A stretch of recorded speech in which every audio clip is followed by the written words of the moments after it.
Mapagpalang araw po sa inyong lahat. Welcome to DJ Sean Stories. Turn on your notification bell, like and subscribe para sa crime stories araw-araw. Ang kwento nga natin ngayon ay tila babala sa ating mga kababayang OFW o sa mga taong mahilig magbiyahe. Kaya naman, habang tinatalakay natin ito, ishare mo din ito sa mga kakilala mong OFW o sa mga taong mahilig magbiyahe para nga maiwasang mabiktima ng bag switching modus kung saan pwede kang mahulihan na ang iyong bagahe ay may lamang mga kontrabando o droga. Noong taong 2015, nang unang naging maingay ang termino na tanimbala o laglag bala dito sa Pilipinas. Ito ay tila ulingan ng paninikil kung saan ang mga tiwaling tauhan sa airport ay patagong nilalagyan ng bala ang bagahe ng ilang mga pasahero, mapa foreigner man o mga Pilipino.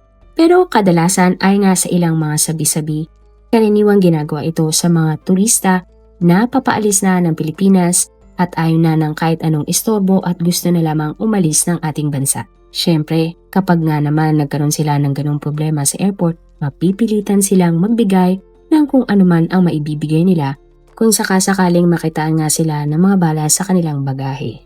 At dahil iligal ang pagpadala ng bala, aalokin nga ng airport personnel ang pasahero na magbayad na lamang ng pera kapalit ng kanilang kalayaan.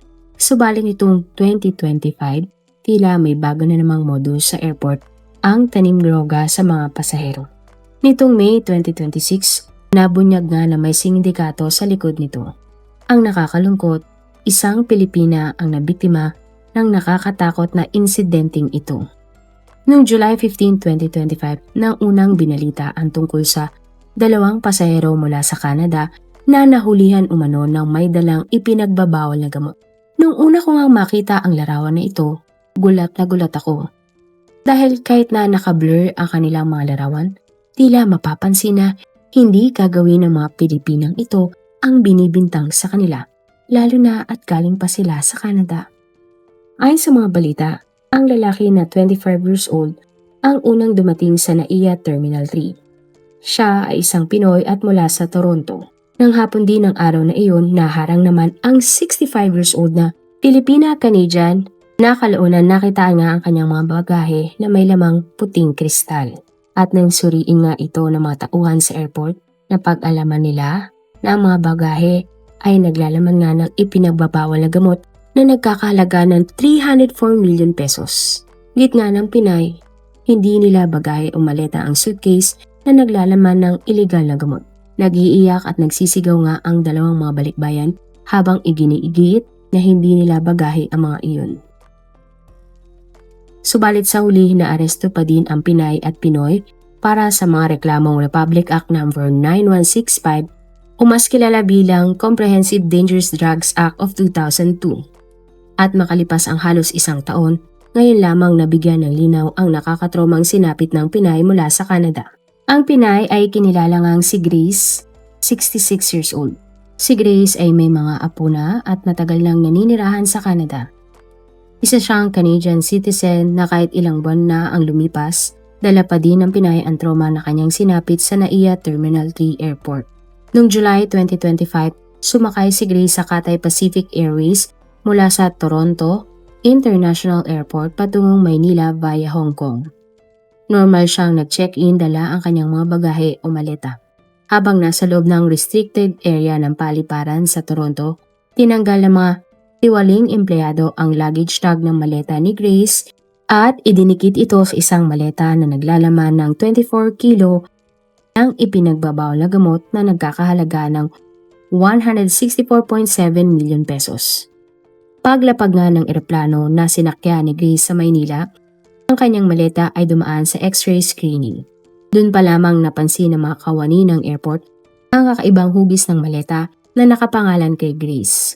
Sunod ay pinaamoy naman nila ito sa K9 unit ng mga custom officers. Ang mga K9 unit ay nagbigay ng hudyat sa kanilang handler na ang laman nga ng maleta ng Pinay ay pinagbabawal na gamot. At dahil sa nakita ng mga pulis na ang nakadikit na bag tag ay nakapangalan kay Grace at nagtugma sa kanyang flight details, agad siyang hinanap at hinarang ng mga otoridad sa loob ng paliparan bago siya makalabas.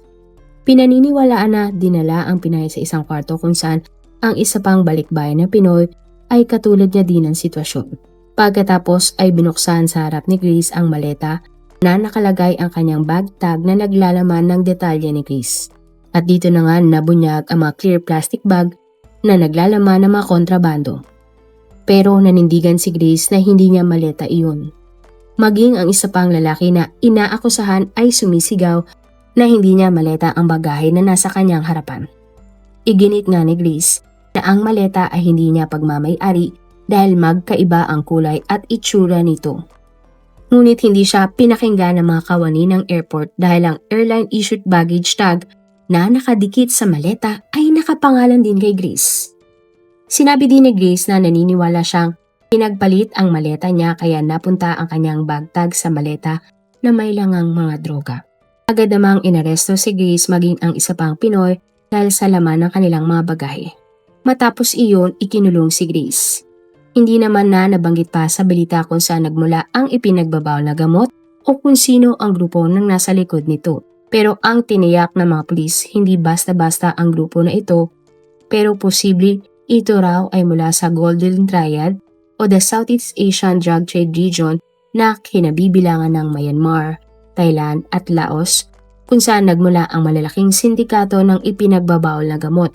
Nang nakalaya na nga si Grace, agad siyang bumalik sa Canada. At May 28, 2026, nang isinapubliko ng Pinay ang kanyang karanasan na nakapagpabago ng kanyang buhay.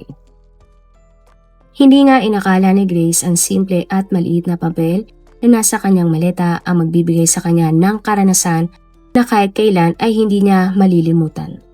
July 14, 2025 nang lumapag nga si Grace at ang kanyang anak mula sa Hong Kong sakay ng connecting flight galing Toronto. Iyon nga unang pagkakataon na makakauwi si Grace ng Pilipinas matapos ang mahigit isang dekada. Pero nagulat na lamang si Grace nang nawala ang isa pa sa 4 nilang bagahe ng kanyang anak. Sa halip daw na tulungan si Grace ng staff, dinala siya sa isang kwarto at dito na siya kinwestiyon tungkol sa kilo-kilong ipinagbabawal na gamot na nasa loob umano ng kanyang bagahe. Ayon nga kay Grace, iyon ang unang pagkakataon niyang makakita ng ilegal na gamot sa kanyang buong buhay. My first time to see. She said, "Mom, I think that's what they call shabu." I said, "Oh, really? You know what? From my perspective, it looks like bahaw na kanin." Labis nga ang pagtataka ng Pinay kung bakit may bagtag na nakapangalan sa kanya sa maleta kahit hindi naman iyon kanya. Sinabi din ni Grace na 3 beses siyang tinanong ng airport police ng mga katagang, "Bag nyo to, di ba?" Mari namang sumagot ang Pinay na hindi. Testing officer asked me 3 times, "Bag nyo to, di ba?" Sabi ko, "Hindi." Sabi niya, "Bag nyo to, di ba?" Sabi ko, "No. How many times do I have to tell you that luggage does not belong to me, that luggage is not mine?" Ngunit tila bingi ang kawani ng airport dahil paulit-ulit lang sinabi nito na, "Bag nyo to, di ba?" Pagbabahagi nga ng Pinay, dala-dala pa din niya ang trauma sa nangyari. At ay nga kay Grace, ang pinakamasakit sa lahat ay kung paano naapektuhan ng insidente ang kanyang anak. Lalo na at nakita mismo ng anak ni Grace kung paano siya pinusasan at kinulong kahit na inosente pa si Grace. Ayon sa balita, napalaya kalaunan si Grace base sa inilabas na resolusyon ng DOJ na nagsasabing walang sapat na ebidensya ang Pinay na siya ang courier ng illegal na gamot. Ayon nga sa PDEA, nagkaroon nga ng luggage tag switching ang insidente na ito. Sinabi naman ng PNP Aviation Group na ito ang unang beses na nagkaroon ng luggage tag switching sa NAIA. Bagamat hindi binanggit sa mga balita ang eksaktong pangalan ng kulungan kung saan nga ikinulong si Grace, inilarawan niya ang kanyang karanasan sa isang news outlet sa Canada. Ang kakilakilabot nga na naging karanasan niya sa loob ng 24 days na siya ay nasa loob ng kulungan.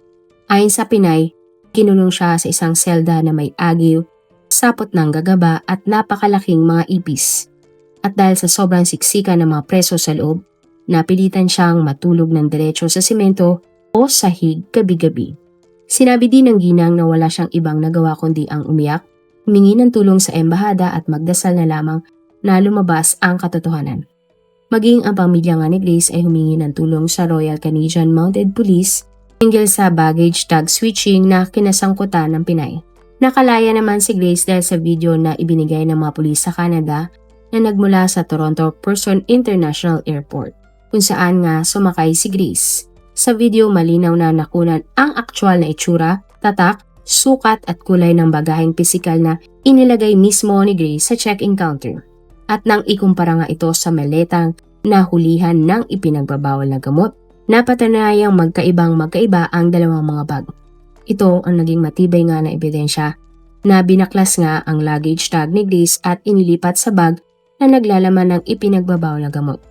Ipinadala nga ng gobyerno ng Canada ang nakuhang CCTV sa korte sa Pilipinas upang patunayan na si Grace ay biktima lamang ng baggage tag switching scheme. Nang natanggap na nga ng mga otoridad ng Pilipinas ang mga ebidensya, ibinasura na ng mga pulis ang kaso kay Grace tungkol sa ipinagbabawal na gamot na nakuha mismo sa kanyang mga maleta. At matapos nga ang 24 days sa loob ng kulungan, nakalaya na ang Filipina-Canadian na si Grace. At ibig sabihin lamang nito, inosente talaga si Grace at hindi niya talaga maleta ang bagahe na naglalaman ng ipinagbabawal na gamot at biktima lamang siya ng isang modus. Ang tunay nga na maleta ni Grace ay natagpuan kalaunan na inabandona na sa unclaimed baggage section ng NAIA Terminal 3. Ang maleta ay nilagyan na lamang ng rush tag at ginagamit nga ang mga tag na ito para sa mga maletang nade-delay, nagkakamali ng ruta o pansamantalang nahihiwalay sa kanilang mga may-ari upang maipadala pa din ito sa kanilang destinasyon. Pero hindi basta-basta ang karanasan ni Grace bago siya makalaya. Dahil ang Pinay ay gumastos ng halos 1.7 million pesos dahil sa mga legal fees at flight expenses habang pinapatunayan na siya ay inosente. Bukod sa pera, napakalaking abala nga ang pinagdaanan ng ginang. Ayon sa interview ng Pinay, naging laman siya ng balita sa buong Pilipinas at Canada. At kahit napatunayan niyang siya ay inosente, hindi na ito maibabalik na napahiya at nasira ang kanyang pagkatao nang akusahan siya tungkol sa ipinagbabawal na gamot. Si Grace nga ay sumakay sa Cathay Pacific pauwi ng Pilipinas pero meron itong connecting flight sa Hong Kong bago tuluyang makarating ng Maynila. At ang masaya sanang bakasyon ng Pinay sa Pilipinas ay naging isang bangungot. Lalo na at tumanggi ang Cathay Pacific Airways na magbigay ng anumang compensation o pananagutan sa nangyari kay Grace. Hindi man lang binigyan ng airline si Grace ng return ticket matapos nang hindi makasakay sa kanyang flight dahil siya ay nakulong sa Pilipinas. At hindi din ito ni-refund ng airline. Kaya naman siya ay opisyal na humihingi ng compensation at pananagutan mula sa Cathay Pacific Airways. Pero ayon sa airlines, wala silang legal liability o pananagutan sa nangyaring pagpapalit ng bag tag ni Grace. Tahasang tinanggi ng airline na sila ang dapat magbayad. Sa pinsalang sinapit ni Grace kahit sa airline niya ito, ipinagkatiwala ng ginang ang kanyang mga bagahe. Hanggang isang news network nga ang nag-imbestiga sa kaso ni Grace. Dito na napag-alaman na meron ding 17 kaso ng baggage tag switching. At tulad ni Grace, dumanis din ng trauma at matinding abala ang mga individual dahil sa modus na ito. Pero paano nga ba nangyayari ang modus na ito? At sino ang posibleng nasa likod ng tanim droga na ito? Ayon sa investigasyon, ang bagahe at luggage tag ni Grace ay napalitan sa Toronto Pearson International Airport sa Canada bago pa man makalipad ang kanyang eroplano. Nangyari ang pagpapalit matapos ma-check-in ni Grace ang kanyang totoong maleta. At sa sandaling pumasok na ang bag conveyor belt patungo sa ilalim ng paliparan, dito na hinarang ng mga tiwaling airport personnel na tauhan ng sindikato sa Canada na pinagmumulan nga ng ipinagbabawal na gamot. Isinasagawa nga ng mga tiwaling empleyado ang pagpapalit ng tag sa mga bahagi ng baggage handling area na hindi sakop o hindi natatanaw mga security. Ayon sa mga otoridad, ang mga suspect ay mga ramp at baggage handlers mismo sa loob ng nasabing airport. Sila ay parte ng sindikato pero nagtatrabaho sa bag handling area ng Canada. Kasunod ng investigasyon, 6 na airport workers mula sa Air Canada at Swissport ang opisyal na inaresto ng mga Canadian police.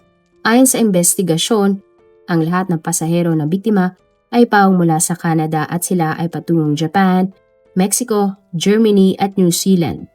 Katulad ni Grace, ang Canadian na si Nicole at ang kanyang pamilya ay pansamantalang ikinulong ng 7 oras habang nasa isang layover sa Vancouver patungong New Zealand. Hinarang sila ng mga border agents matapos lumabas sa system na ang bag na may pangalang Nicole ay naglalaman ng 20 kilos na ipinagbabawal na gamot. Gumamit pa ng bolt cutter ang mga pulis upang piliting buksan ang bag ni Nicole. Nakalaya lamang sila nang napatunayan na sila ay biktima ng tag switching sa Toronto. At tulad nga ni Grace, hindi kapareho ng maleta ni Nicole ang may maleta na laman na kontrabando, pero ang tag nito ay nakapangalan sa biktima. At ng February 18, 2026 naman, nang umalis ang magkarelasyon na sina Charlene at John mula Winnipeg, Canada papuntang Germany na may layover sa Toronto. Subalit nang sila ay nasa Toronto Pearson International Airport, bigla na lamang silang hinarang at sinabi na ang kanilang mga bagahe ay may lamang na iligal na gamot. Pareho namang itinanggi ni na Charlene at John na ang kanilang mga bagahe ay naglalaman ng kontrabando. At bilang ebidensya, ipinakita nga ni Charlene ang kuha ng CCTV sa kanilang bahay na ipinapakita ang totoong itsura nilang kanilang mga maleta at bag. Bukod doon, may mga AirTag din ang mga daladala nilang mga bag. Nang i-check-in nga ni Charlene ang app ng isang AirTag, sinabi dito na ang totoong bag nila ay nasa Germany na. At makalipas ang 6 na oras, pinakawalan si Charlene pero nakalung pa din si John. At ang lalaki nga ay nakulong ng 12 oras bago tuluyang palayain ng mga pulis. At isang empleyado nga ng Air Canada ang inaresto na sangkot sa pagpapalit ng luggage tags ni Charlene sa maleta na may laman na kontrabando. Ang mga insidenteng ganito ay bahagi ng isang organisadong operasyon ng sindikato ng iligal na gamot na mula mismo sa Canada. At ay nga sa investigasyon, tinatanggal ng mga tiwaling empleyado ng airport ang baggage tag na mga walang pasahero at idinidikit ito sa mga maletang puno ng ipinagbabawal na gamot. Saglit o mabilis lamang itong gawin lalo na at tila sticker lamang ang baggage tag. At ang totoong bagahe nga ng biktima ay maaring iwan sa airport ng walang tag, lalagyan ng peking rush tag o sadyang i-reroute sa ibang destinasyon. At ang dapat mangyari nga ay dapat unang makakuha ng kasabwat ng sindikato ang bag na may kontrabando sa conveyor belt pagdating sa destinasyong bansa. Gumagamit pa nga sila minsan ng mga tracker tulad ng AirTags para masubaybayan ang bag. At kung sakaling hindi makuha ng kasabwat ang bag o kung ma-intercept ito ng customs sa screening, ang lilitaw na may-ari ay ang inosenteng pasahero dahil ang pangalan at flight details nito ay nakasulat sa bag tag. Dahil dito ang pasahero ang inaaresto sa salang pagdadala ng ipinagbabawal na gamot. Lubos nga nakakabahala ang mga ganitong uri ng modus sapagkat kahit sino ay maaaring mabiktima nito. Mga overseas Filipino workers man o mga bakasyonista galing sa ibang bansa. Magpahanggang ngayon ay hindi pa formal na tinutukoy ng mga pulis kung aling bansa o kartel nagmula ang ipinagbabawal na gamot. Subalit, kinumpirma ng investigasyon na ang mga ito ay lihim na ipapasok sa airport na mga organized syndicate o organized crime group sa loob ng secure or restricted area. At dahil sa mga insidenteng ito, mahigpit na nagpapaalala ang mga otoridad sa mga pasahero na gawin ang mga sumusunod na hakbang para sa kanilang sariling proteksyon. Unang-una, kunan ng litrato ang dala-dala mong bagahe. Kunan din ng litrato ang baggage tag kasama ang resibo bago ito ipasok sa check-in counter. Mas maigi din na videohan ang laman ng iyong suitcase at itsura ng labas nito nang sa gayon ay may patunay ka talaga kung ano ang laman ng iyong bagahe. Pangalawa, maglagay ka ng tracker.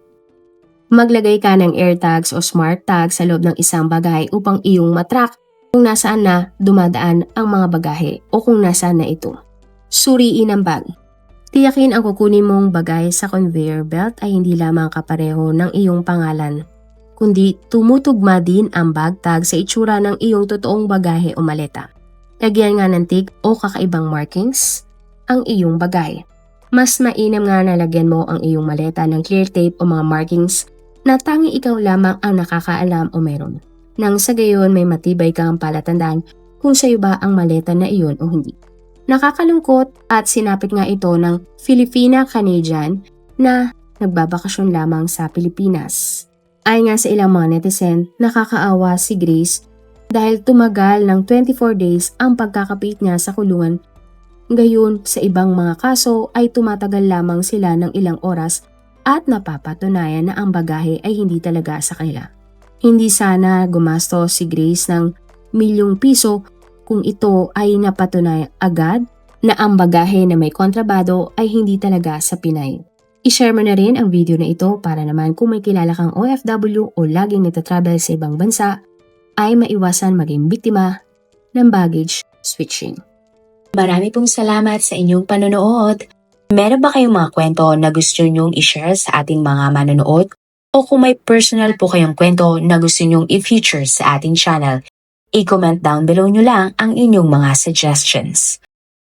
Para naman po sa dagdag kalaman, i-subscribe nyo din po at i-follow ang ating iba pang YouTube channel katulad ng Tagalog Facts and Mysteries by DJ Sean at Manila Boy Wonder Philippines. Marami pong salamat sa pagsuporta nyo sa aming mga channel. God bless everyone!